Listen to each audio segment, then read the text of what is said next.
Test. Yeah. The remote control. Those are remote Is that picked up? Is that okay?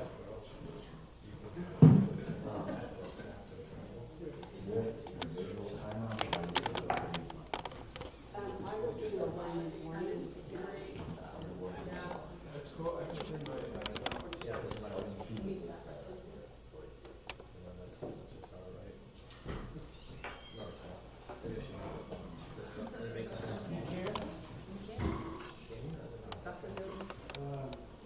I can't see this Joe Lord, so it's camera here. And I don't want you to do the camera here. That's a ground shot. Okay.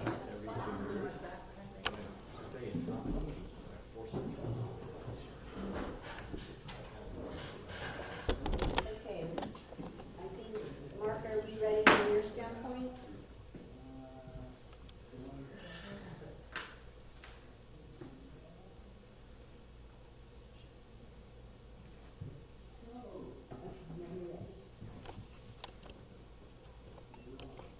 Over the years, nurses have shared their stories with me, and it turns out their journey began at a very young age, caring for a sibling, a neighbor, a pet, or a friend. It turns out that nurses have something that can't be supplied, administered, or prescribed, and that's compassion, empathy, and love. I'm Tag Neal, founder and inventor of TAGCarts. The domestic TAM for our market is $3.2 billion. What's a medical cart? Merriam-Webster published my definition as a mobile unit that stores supplies, equipment, medication, or data for the practice of healthcare. Patients need nurses. Nurses need carts. Medical carts save lives. The problem is today's carts require nurses to monitor, manage, and maintain mobile power systems on these carts, i.e. batteries, plugs, outlets, and cords. These are causing big problems in healthcare, such as nursing fatigue, workplace injury, and increased cognitive workload and mental processes. All of these lead to absenteeism, workplace injury, increased benefit payouts, and more. One study indicates that the average hospital floor suffers $200,000 in operational loss and cost. To extrapolate that across the 6,000 hospitals in the U.S., any given hospital is suffering an operational loss or cost of $1 million or more just due to nursing interruptions and distractions, of which medical carts is the third largest offender of those. At best, today's carts are unreliable, poorly designed, and dangerous. TAGCarts are beautiful, innovative, evidence-based design, and patent-pending carts and workstations for healthcare. Let me show you how they work. Here you have an existing environment of care in a hospital, and we took two omnipresent things, carts and wall guards that are on every wall. So now, when the nurses roll the carts up to the wall as they normally do, the cart docks to the smart rail station and is automatically charging. Additionally, we have the ability to do data transfer, upload and download, seismic anchoring, and RTLS location systems so that you know where all your carts are in the fleet at any given time. Second, we looked at the compounding growth of clinical mobility, which is the practice of healthcare through handhelds, cell phones, laptops, and tablets. So we added work surface charging on the top of TAGCarts so that our carts will be prepared for the future of healthcare and enable healthcare givers to charge devices wirelessly right on top of the carts. Here you can see one specific embodiment of our charging system through induction charging with induction couplings that meet from the smart rail to the cart itself. And you can also see the illustration of work surface charging. We think we have many competitive advantages, but we've identified work surface charging as our go-to market strategy as an enabler of clinical mobility. TAGCarts are going to reduce fatigue, reduce air, and reduce injury, but most importantly, we're going to restore care. TAGCarts will utilize socially responsible contract manufacturers to manufacture the carts, and to market the carts, we're going to use online SEO, trade show, exhibition, as well as direct mail marketing. We're going to use the existing robust distribution channels that healthcare has and regional rep groups to get our carts to our clients. Here you can see on this competitive matrix that TAGCarts is the only company that offers work surface charging, cart docking, and has both medical carts and workstations. In our timeline, you'll see we currently have 2 universities conducting research and data validation studies for us, and we look forward to getting those results in a couple months, and we're getting ready to open our first round of seed funding. Projected milestones: after 2 years, we will have sold 4,300 carts, do $5.1 million in revenue with an estimated profit margin of 38%, and have a team of 9. We're currently seeking a $1.2 million investment to build out our team, begin sales traction, finish our design, and schedule ourselves for speaking and exhibit opportunities at our industry trade shows. We think we have what investors are looking for in smart investments, and I'm lucky to have a great advisory board in Jameson, Caden, Karina, and Eddie, who are all superstars in their own domains as well. I know these nurses and their problems. I've been in the medical cart industry for 16 years, sold carts into over 500 hospitals, founded the #1 blog, Cart Advocate, and recently obtained my certification in evidence-based design from the Center for Healthcare Design. I also have a 10-year-old sales and marketing company in the industry of carts and workstations. So now, with TAGCarts, instead of bending over and plugging in cords and running batteries to and fro from the nursing station, we find Nurse Jennifer at the patient bedside, at the point of care, and back to care. She's now restored as the superhero nurse she was born to be and worked so hard to become. Please visit TAGCarts.com for more information. Thank you. It's like right on in terms of, you have it 1 second. Are these mics off, Mark? All right, so I get to ask the first question. First, I loved your presentation, and I saw it a couple months ago, I think, and you incorporated some additional things, and I liked how you told your story, so thank you. Thank you, Mom. So we'd like to ask, how can this community help you? That's a broad question, so I don't know the individual skills or experience of every individual out there, but as a community today, knowing that you've all seen my pitch, if you have feedback that can help me clarify the story that I'm trying to tell, that would be excellent feedback. And if you have more specific feedback from your education or experience, I'd appreciate if you want to approach me afterwards and let me know how you can specifically help me and my company develop. Okay, I'll open it up to general questions, and please wait for the mic. So who's got a question? All right. Do you want me to stay on? Good presentation there. It looks like the key, at least go-to-market idea, is this item that you brought here, and that's got to integrate with the electrical grid in the hospital. Is that right? So what is the engineering involved in that, and what is the cost of that? Is that key to getting you off the ground? Yes, thank you for the question. If I can separate that into a two-part question. One, I don't think that the rail is absolutely necessary for our go-to-market strategy without going into depth, but knowing the brand positionings of the competitors that I've been in the industry for 16 years, I think this is a revolutionary ecosystem, if you will, that brings carts abundant power. So currently, carts would be lenient to add additional peripherals to the carts themselves because power is a huge, huge pain point. So with this ecosystem, sir, it gives them abundant power, and we can begin to add additional features and benefits. Can I have a follow-up question? Yeah. Now, is that going to be? Could you simply configure a plug for that device? So we have not engineered this yet, but we do have in our patent application with the USPTO, it does cover retrofittable ones, if that's what you meant, covering a universal wall outlet. That would I go think that would be. And it keeps planning by itself. Yeah. This is the If you could do it that way. type there.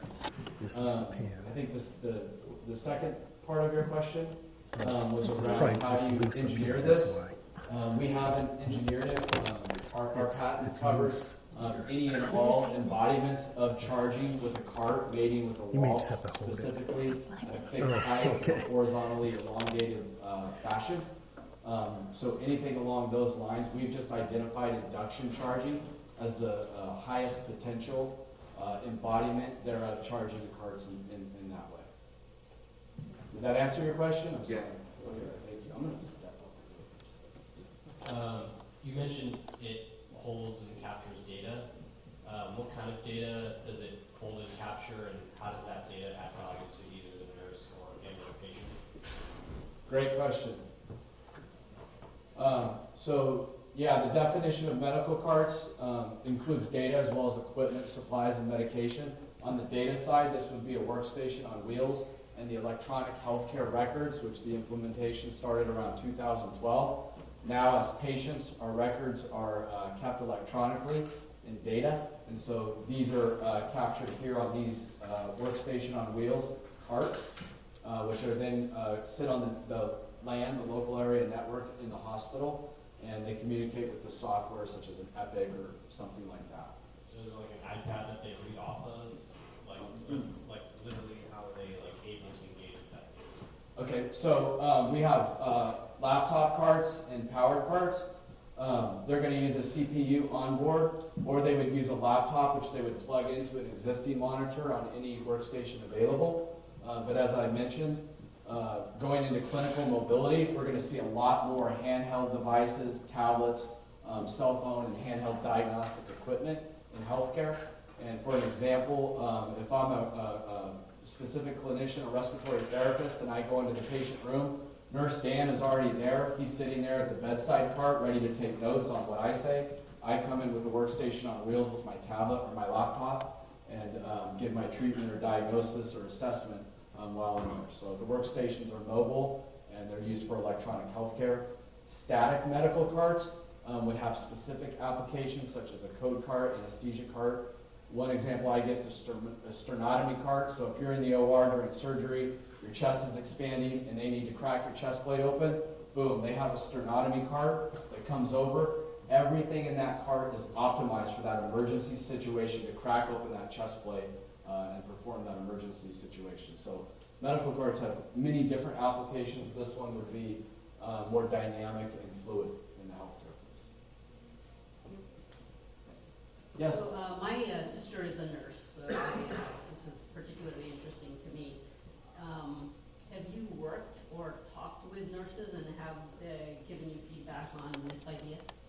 Yes, I think it's Anna, right? Yes. Yes, Anna, we have. So in addition to just my casual experience over 16 years with nurses, I started to probe about 5 years ago when this idea first came to me and probe a little deeper. And then most recently, a process started last year with my alumnus, Northern Arizona University.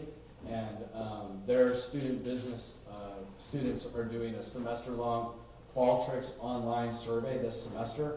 I've seen some nuggets of that feedback that it's very promising, and that was some validation from nurses and healthcare professionals to say one such nugget coming out of that study is that the over 70% of nurses report that they either plug and unplug workstation on wheel carts either 1 to 2 times per hour or multiple times per shift.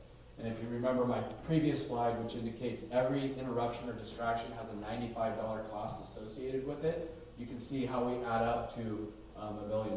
So, and then the second one is Sacramento State University is doing a supply chain and logistics study for me this semester, and they're looking at potential materials for our carts, eco-friendly materials, bioplastics, what's sustainable, and we think that's going to separate us, as well as sourcing and fulfillment. We've talked to Pride Industries, which is a hopeful that I've spoke with before, and I hope to partner with them on contract manufacturer. And then just it's a comment, we're building in Elk Grove. We're gonna have a Kaiser teaching hospital out there pretty soon, so just something to think about. Thank you. Yes. Yes, sir. Hi. Because you were mentioning about how nurses have to bend over and it's fatigue and they have long hours, have you approached any of the unions to see if they can champion you, particularly when they're negotiating for certain contracts, that they are sort of using that as leverage to get your product there, at the same time supporting nurses' health? Yes, I've thought of that, and no, I have not gone to that stage. But I would say that is in the coming months, because that's a very strategic thing when you look at healthcare payout benefits and workplace injury. I would add to that 8 out of 10, some data I've looked at is 8 out of 10 nurses report experiencing musculoskeletal pain all the time, and they've either traded shifts or taken work off to recover from an unreported workplace injury. So it's a very taxing job, and I do think that approaching the nursing unions is a very, very strategic thing once we get our design in place. Thank you for that question. Josh. Comment. Yes, sir. So, assumption that in most clinical environments, the nurses lack the discretionary budget to purchase these things. So based on that assumption, I have the following question. A lot of your pitch had to do with the value proposition tied to the nurse, which, based on that assumption, I'm assuming is not the purchaser. So my question to you is, if you, from a sales perspective, you're talking to hospitals or other care environments, what is your value proposition to them? Yeah, great question. And I may not have ideated that as well. So yes, the nurse is our superhero, and that is our target. Sorry, give me 1 minute, please. That is our target, and based on my experience, I think that's the right place to go, as well as the unions that advocate for them. But when it comes to decision makers, TAGCarts will easily be able to integrate into the existing sales channels, regional rep groups like my own that carry products, as well as the distribution channel, the big five, Cardinal Health, Owens and Minor. All those will be able to distribute them. And then you can utilize larger ones like Storage Systems Unlimited, or you can join the group purchasing organizations, the GPOs, yourself. But as far as marketing, as far as lifetime value and justification of our ROI, we plan to expand that value that I touched on earlier, that they're already losing a ton of money based on these dirty, nasty cross-contamination cords and batteries that are out there. And then the second part that we plan to sell to hospitals is the equity piece. It's just, I mean, not everything has to be equal, but everything should be equitable. And if a small rural hospital can't afford powered carts, then who's to say if you work at a small rural hospital, you're now supposed to manually lift and pull up your cart up and down to be ergonomic every time you work on it. But with TAGCarts, if they're abundantly powered, all carts have motorized lift at the foot pedal and can go up perfectly. So I think the equity piece is there too, but we plan to justify our lifetime value ROI with the soft cost that they're already losing on a daily basis. So it seems like you have a lot of personal background that's really purposeful and the patent and everything. So you have a lot going for you. So this is more like a devil's advocate question. What factors do you see as leading to your failure? Good question, Suresh. Tough one. I wanted the tough ones today. Honestly, I think having had a company for 10 years in this space, I know that the number one reason small businesses fail is for lack of working capital. This is a big market. It's $3.2 billion a year. Basic medical carts are $700 million a year, just in the U.S. market alone. So I would say undercapitalization is not a road that I would look forward to going into. So I do believe I know the costs and capital required to get there, and I feel comfortable navigating that path. But without proper funding and capitalization, it's not something. So I think that's a potential strong fail, is getting that capitalized. Yes? Real quickly, do you have like a low-cost model, a medium-cost model, a high-cost models? Yeah, great question. So across the group in work surface charging, so we are in final stages of talks with design firms in the Bay Area to design 3 basic carts, which I probably just won't go into on air right now. But the 3 basic carts fit 3 categories that I know are the most penetratable markets into the hospital. Some of them start around $1,000, and some of them go up to $7,500. And what is a basic cart cost today?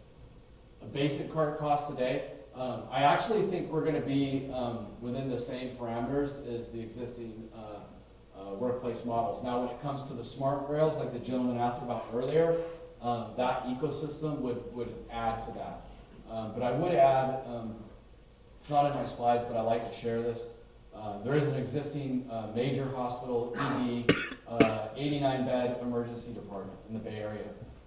They have a work service order in for $140,000 just to add more outlets for their workstation on wheel carts.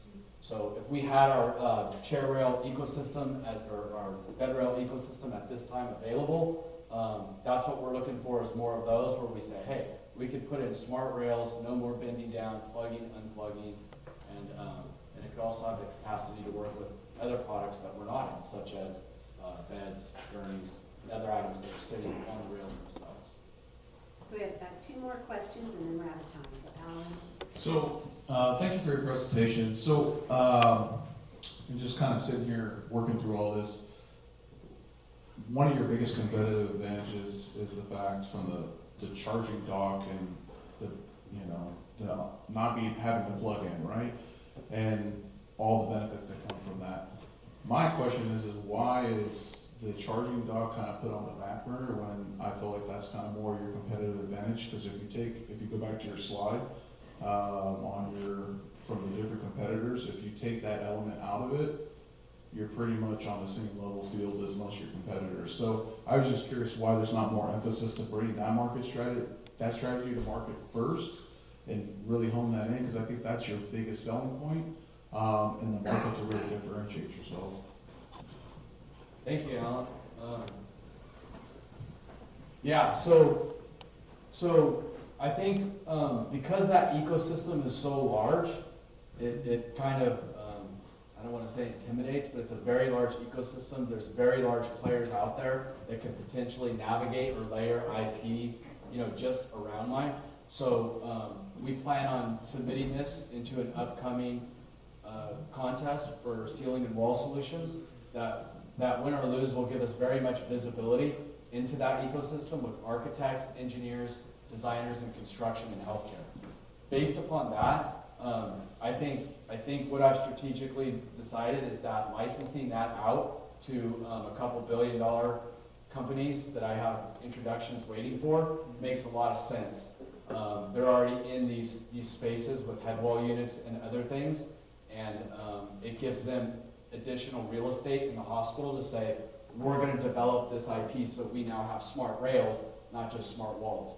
And then TAGCarts would be sitting there with exclusive availability potentially to be able to sell carts that integrate with that. But I'm open to looking at different avenues to do that. In a smaller, so hospital-wide it's pretty large, but in a smaller department setting perhaps, absolutely. If we had the engineering behind this ready to go, that emergency department in the Bay Area would be a test pilot customer, and I would go to my investors and say, even if we get 140 and it costs us 210, we can have marketing potential and work something out to say, let's figure out how to grab that opportunity. And I know there's a lot more like that. Okay, we're actually out of time, but I'm going to allow 2 more questions. Keep your questions succinct and your answers succinct. So we've got this one here. Real quick, you said you need 1.2 million in seed capital, and I was wondering if you have worked out a break-even point, and also if you're open to debt capital. And what was the very last part, sir? If you're also open to debt capital. Good question. So I'll answer the second part first. No, I'm not open to debt capital. I've ran my own business for 10 years with zero working capital but my own, and I believe I've put in enough time, resources, and money into developing the IP that I'm 100% owner and 100% inventor on that. That I believe I have skin in the game. So I'm not looking for debt at this time. The second part of that is the break-even point comes at 4 years, which I think turns a profit of around $384,000 at that time. And did you want me to expand on what the seed money does? We need to continue to develop IP around where we started, and we have to be able to build a legal fund to protect that. Potential licensing or non-exclusive licensing of some of this could also prime the pump, so to speak, that we may be one of two that have it out there, but benefit in a big way by doing so. And then our design, brand identification, and scheduling speaking events, which I've applied to at our industry trade shows and exhibit space, is all done 12 months in advance, as well as building a team. Last question. Yeah, with being in California, and I'm sure you're looking throughout, but being close to California, and a lot of hospitals now have the new regulations for earthquake safety or retrofitting. Does this fall into, because of the rail system, as a advantage for hospitals and construction design, that this can also be designed in a way that it addresses seismic and earthquake issues that happen to a hospital? Is that an opportunity, or have you thought about that yet? Great question. So our patent application does cover seismic anchoring, which we think is important. You see a lot in the news today about such and such IDN Healthcare Network built the greatest seismic hospital ever recently. But we chose to focus our validation and research studies around the charging, the problems associated with charging. We thought there was a lot bigger ROI there. That being said, not all carts look like a workstation on wheels. Some are 700-pound, 79-inch tall stainless steel carts. And the big one happening, I believe, is a 92% of a 5.1 or greater happening in the Bay Area before 2042. When that happens, carts and workstations that aren't anchored or seismically secured to the wall put patients, family, staff, and valuable equipment all in jeopardy when they roll the road. So we think that could very well be a big part for California. And it's also notable the seismic regions are growing. If you look in Oklahoma and Nevada, I mean by hundreds or thousands of percent due to other things we're doing in those areas. Seismicity is not just a Bay Area thing anymore. So we hope it comes into play. Thank you for the question. So even though we're out of time, I reserve the right to ask the last question. So actually it's feedback, two things feedback. At the very end, you have a slide that talks about your credentials, and I think that some of that information you should say up front before you get into your presentation if you're talking to investors, because probably in the first 60 seconds of your pitch, investors make decisions about, are you credible? Am I interested in this product? That sort of thing. So if it were an investor pitch, I would put that up front. Also, I would suggest that you work on shorter answers to questions if you're talking to investors, because you'll have limited time to answer questions. So you gave very thorough answers, but just think for yourself, how can I shorten that answer to get to the heart of what they're asking and leave that investor satisfied that I've answered this question. So that's my feedback. So thank you, Kat. Thank you very much. Thank you. So I have a couple of announcements to make. If you're here and you are a founder who has not yet presented at 1 Million Cups, we meet every Wednesday morning. All you need to do is apply on our website at 1millioncups.com/Sacramento, and then I will work with you. I do the scheduling, so I'll work with you to find the right date. And then we also match you up with a coach. Dan is one of our coaches, and Mike is one of our coaches. and a few days before your presentation, you'll do a dry run with them via a web meeting, and they'll give you some feedback. So, or you might meet in person, who knows? So I also wanted to let you all know about a resource in the region called the Startup Digest. Who here gets the Startup Digest? So it's a weekly email of all the best events for startup founders in the greater Sacramento region. It's free. I'm one of the curators. If you'd like to sign up for that, see me afterward. If you have a business card, that's probably the easiest way for me to add you. Otherwise, I'll get out pencil and paper and we'll write down your name and email. I also wanted to let you know about some upcoming resources. Is there anyone here who's thought about, wanting to be a startup founder but hasn't really worked on anything yet? Or if you know someone in that boat, we have something coming up called Startup Weekend. It's happening in Folsom, April 12th through 14th. It's a 54-hour experiment in launching a startup. So you'll start with a brand new idea. It might be yours. It might be the idea from someone else in the community. You'll learn all about the lean startup method and just really get a feel for what entrepreneurship done right is all about. So if you'd like to do that, there's a promo code DIGEST that'll save you $25. You can see me about that after as well. If you're a little bit further along maybe and already have an idea that you want to work on, you might be interested in some of the stuff that Dan's teaching. Dan, do you want to talk about startup hustle, etc.? Sure, thanks, Laura. So Startup Hustle is a 12-week boot camp for entrepreneurs that helps them locate and engage with their target markets so they can build their audience before launching their startup. We're starting on April 11th as sort of like an orientation class that kind of introduces folks to the entire process that we teach. It's happening at Hacker Lab in April, and it'll go till June. Should I add more? I think, is that it? Sure. Well, what about the other classes? Okay, yeah. So that's if you're in Sacramento. We're also going to do a follow-on event in Folsom after Startup Weekend.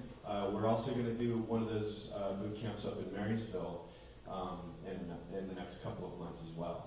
We're also looking at putting together a couple of classes in Roseville. And so it'll all be under the brand, the Lean Innovator. That's kind of how we, capture all of it together. But this is the basic idea. It's that we have an idea and we have all these capabilities of, things that we can do, businesses that we can create. But the problem is that once we have our idea, it's kind of difficult to start getting customers right away. So what we go through in the boot camps is identifying the customer, understanding that they have functional needs and they have emotional needs, and testing to make sure that our understanding of the customers is correct. Then what we do is we put together a value proposition, validate that, and then we start working on our marketing collateral so that we can actually start getting traction and then testing for traction. That's what the boot camps are all about. So with that, I think I'll pass the mic back. Thank you. I'll drop the mic. But if you want to stay up to date on when those are going to be offered, just subscribe to the Startup Digest and it'll be in there. So I think I mentioned everything, so you are now free to move about the cabin.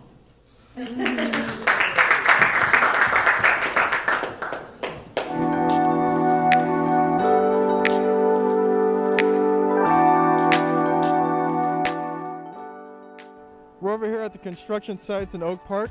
We're going to be opening up pretty soon here, and today I'd love to give you a small tour of what we have.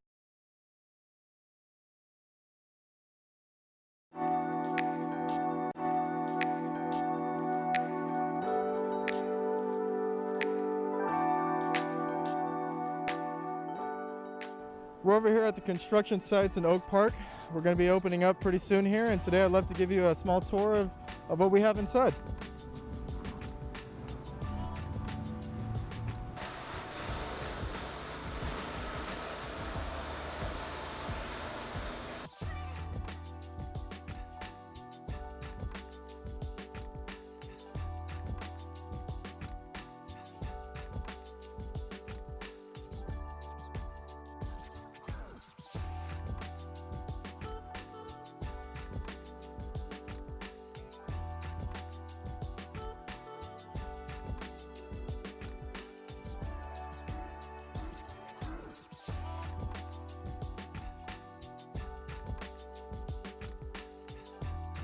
Hey folks, once again, thanks so much for your time today, checking us out at our website, capcity.com.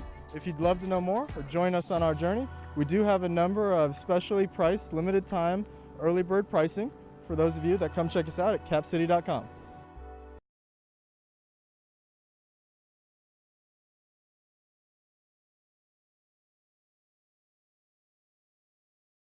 Cap City is a co-working space here in Sacramento, and we've been in business for about 10 years. We're one of the first co-working spaces here in Sacramento, and we're also a benefit corporation. And so what that means is that we have an emphasis on helping out entrepreneurs, startups through our fellowship program, and also nonprofits that need a space, things like that. And so we have a variety of offices, we have dedicated desks, and in our regular co-working memberships, and we're actually very excited to announce that we have a location in Oak Park at Broadway and MLK, the old Bank of America building. So we're in the process of remodeling it. It's going to be a beautiful park theme. We're very excited. And there's going to be 30 plus office spaces, multiple conference rooms. It's about 1,200 square feet, and so, or not 1,200, 12,000. And we're very excited. So we hope that you guys enjoy yourself today, and that maybe you can come by, check us out here at our 21st Street location.